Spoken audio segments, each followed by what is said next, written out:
सचिन पायलट भी आज इस धरती पे आए हैं। मैं चाहूंगा कि बच्चा बच्चा जोरदार तालियों से एक बार स्वागत करिए और इनके खानदान का एहसान है जम्मू कश्मीर पे में, लेकिन आप जोरदार तरीके से स्वागत कीजिए सचिन पायलट जी, वाणी जी, रमन भल्ला जी, मनोज यादव जी। मैं समझता हूँ इन्होंने जो सक्रिय रोल यहाँ पे अदा किया, कांग्रेस को इकट्ठा करना और कांग्रेस को मजबूती के साथ आगे की ओर ले जाना, आज इस लीडरशिप का मैं समझता हूँ ये कमाल है कि हर इलाके के लोग में चाहे कितना भी बुलडोजर चलाए, कितनी भी ज्यादा यहाँ पे गए, लेकिन कांग्रेस एक ताकत बन के यहाँ पे उभरी है। ये सेरा भी विकास साहब और उनकी टीम भी यहाँ पे जाता है जिन्होंने अंत तक मेहनत यहाँ पे की। तो मैं समझता हूँ कि समय को ध्यान में रखते हुए बात रमन भल्ला जी नोटबंदी लेकर आए, जीएसटी लेकर आए और किसान जो देश का पेट पालता है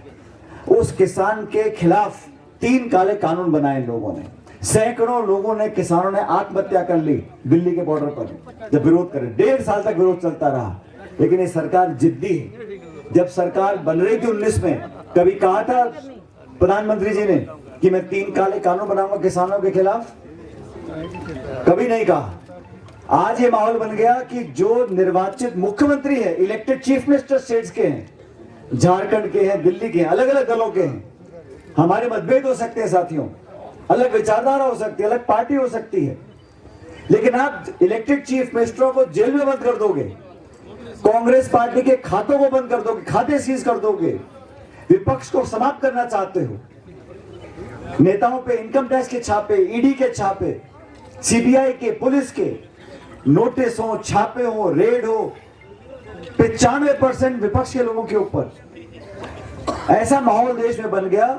जो संवैधानिक संस्थाएं हमारी 70 साल से देश में थी, उन संस्थाओं को नीतिगत तरीके से जानबूझ के उनकी विश्वसनीयता को, उनकी पारदर्शिता को खत्म करने का काम कर रहे हैं। तो आप लोगों से निवेदन कर रहा हूं, एक एक वोट की कीमत है। जिसका बटन दबेगा वही आपका सेवक बनकर 5 साल तक काम करेगा। तो जाति, बिरादरी, मजहब भूल जाओ, छोड़ो इन बातों को। आज यहां मुझे इतनी खुशी हो रही है, हर मजहब के लोग यहां बैठे हैं, हर धर्म के लोग यहां बैठे हैं, और ये इस देश की खूबसूरती है। 5000 साल पुराना हमारा इतिहास रहा। हर जुबान के लोग, हर मजहब के लोग आपस में भाईचारे के साथ, प्यार मोहब्बत के साथ रहते हैं। वो राहुल गांधी जी कर रहे हैं। पैदल चले केरला से कश्मीर तक 4000 किलोमीटर न्याय यात्रा निकाली। मणिपुर में जो हो रहा है हमको मालूम नहीं है क्या? हिंसा हो रही है, शोषण हो रहा है, बलात्कार हो रहा है, हत्या हो रही है। वहां आग बुझाने कोई नहीं गया, क्योंकि वहां पे सिर्फ 1 या 2 सांसद आते हैं। तो भावनाओं को भड़काकर वोट लेने का काम बंद करना पड़ेगा। विकास की, नौजवान की, निवेश की, रोजगार की हमने वादा किया। किसान को एमएसपी का कानून हम बना के देंगे सरकार बनाने के बाद। हर गरीब परिवार को उसकी महिला के खाते में साल का ₹1,00,000 हम लोग देंगे।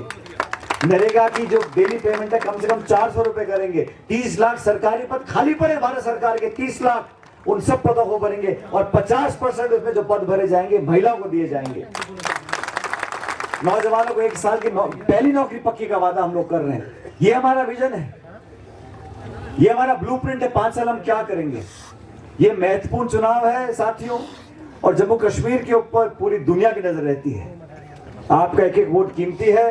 जैसे अध्यक्ष जी ने बोला, भल्ला साहब ने बोला, मैं भी आपसे निवेदन कर रहा हूं। ये हाथ का निशान है। 26 तारीख को बटन दबाकर भल्ला साहब को आपने सब कुछ दिया, बस सांसद नहीं बनाया, आप सांसद बनाओ और हम और ये मिलकर आपकी सेवा करेंगे। और जैसे इन्होंने पूरे परिवार ने, अकेले नहीं, इनका पूरा परिवार मैंने देखा है सुबह शाम लोगों की सेवा करने में। नौजवान महिला भल्ला साहब को जिताकर भेजो। भल्ला साहब भी कर जाएंगे तो राहुल गांधी जी के हाथ मजबूत होंगे, मेरे भी हाथ मजबूत होंगे, पार्टी के हाथ मजबूत होंगे। और इंडिया अलायंस, हमारा जो अलायंस है, 4 जून को जब परिणाम आएगा, ये गलत फहमी लेके घूम रहे हैं बीजेपी वाले। मैं बहुत घूमा हूं देश में, केरल में, तमिलनाडु में, आंध्र में, यूपी में, बिहार में, हरियाणा में, महाराष्ट्र में। ये अखबार में है, लेकिन लोग आज रिपोर्ट कार्ड देकर वोट डाल रहे हैं, आपकी परफॉर्मेंस देकर वोट डाल रहे हैं, आपके भाषण सुनकर वोट नहीं डालने वाले हैं। 10 साल का लंबा समय होता है। सरदार मनमोहन सिंह जी प्रधानमंत्री थे, मैं उस सरकार में मंत्री था। हमने क्या कानून बनाए? हमने 300 पार नहीं किया, 400 पार नहीं किया। नरेगा का कानून बनाया, खाद्य सुरक्षा का कानून बनाया, राइट टू इंफॉर्मेशन लेकर आए, शिक्षा का अधिकार दिया। ये कानून सोनिया गांधी और मनमोहन सिंह जी ने बनाए थे।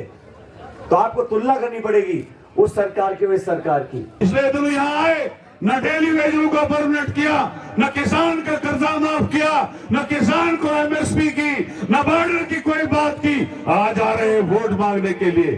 इसलिए मेरे भाइयों, इनसे खबरदार रहो। ये जो मोदी गारंटी है ये झूठ है, ये जुमला है। 15 लाख नहीं आए तो मोदी की गारंटी कहां से आएगी? इसलिए मोदी की गारंटी जो है फेल है। मेरे भाइयों, रमन बल्ला एक ऐसा आदमी है जो आज जिसको आपको मजबूत करना चाहिए।